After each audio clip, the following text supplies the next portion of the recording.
You know the story of Adam and Eve, right? It's one of the most foundational stories in the world. But what if I told you it contains a massive theological puzzle? Today, we're going to look at a perspective that completely reframes the fall of humanity, not as some terrible accident, but as a brilliantly engineered event designed to kickstart a grand cosmic plan. And right away, here's the central paradox that has bugged thinkers for centuries. If becoming mortal, with all its pain and all its potential for growth, was the whole point, why would God forbid the one thing that made it all happen? It sounds like a total contradiction, doesn't it? Well, according to the sources we're looking at today, the answer is all about understanding the incredible challenge heaven was up against.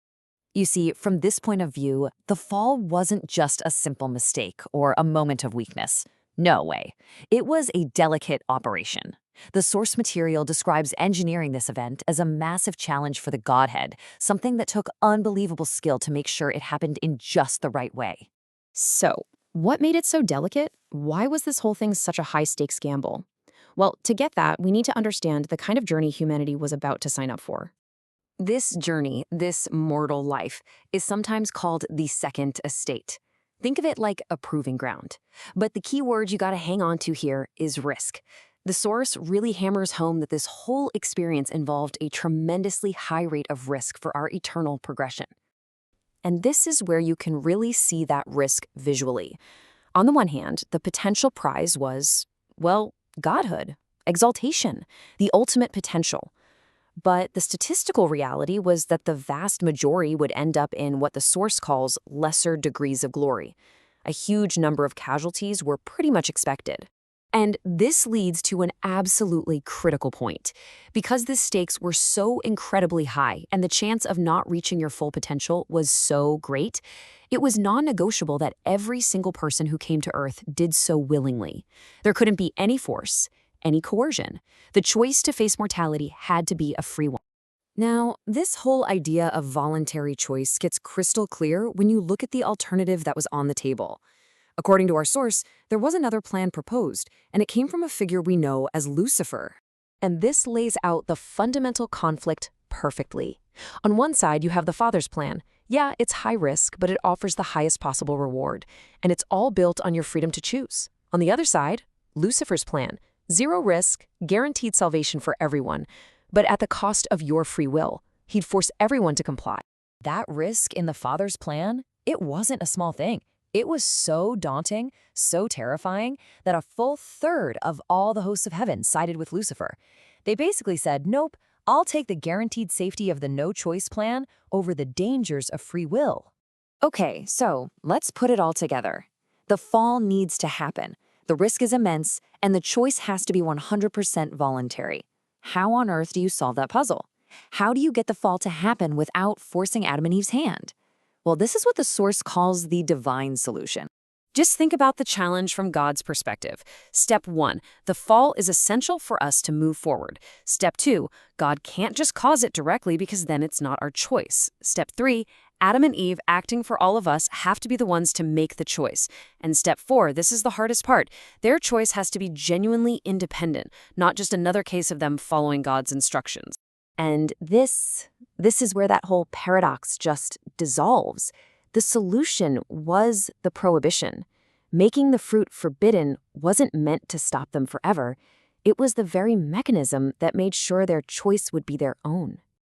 This quote from the source material just says it all, doesn't it? The only way for the choice to be truly, completely independent was for it to be made against an expressed command. By forbidding the fruit, God created the one scenario where eating it could only be an act of Adam and Eve's own will, not his. It's brilliant, really.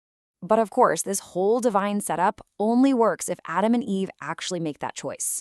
So, what was going through their minds? Trying to understand their perspective is absolutely critical if we want to see why this was such a delicate operation. I mean, try to imagine their state of mind. They were completely innocent. No hidden agendas, no ambition, no ulterior motives. The relationship with God was one of absolute, pure, childlike trust and faith. So the challenge was, how do you arrange things so that these two perfectly faithful beings would willingly choose to do the one thing God told them not to do?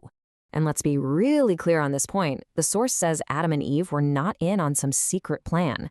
They understood that a fall was part of the big picture for humanity's progression, sure, but they had absolutely no idea that they were supposed to be the ones to kick it all off. They probably just assumed God would make it happen in his own time. And this is where a key piece of scripture comes in. It says, Adam was not deceived. Think about that. It suggests his choice to eat the fruit was conscious and deliberate. It wasn't that he got tricked into making a mistake. It suggests he made a calculated choice, fully understanding the consequences. So before we get to the final takeaway here, the source material adds one last, really curious footnote to this story. It tries to ground this whole cosmic event in a very specific and maybe a little surprising real-world location. That's right, you heard that correctly. According to this quote from Brigham Young, the site of the actual Garden of Eden was identified as being in what is now Jackson County, Missouri. I know, probably not the location that first pops into your head for such a pivotal event in human history. So, setting that geographical fun fact aside, let's circle back to the core idea. After looking at all of these different angles, what's the ultimate takeaway? What does this all really mean? Here's the bottom line. In this view, the fall wasn't a tragic mistake. It was a necessary and purposeful cataclysm.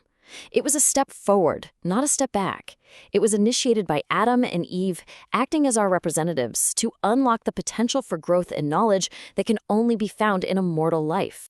And that leaves us with one last big thought, one that connects this ancient story right back to our own lives. The entire plan for humanity was built on the idea that real progression requires real risk. So it kind of begs the question for all of us, doesn't it? Is true growth in any part of your life really possible without the freedom and the very real risk to fail? It's something to think about. Thanks for tuning in.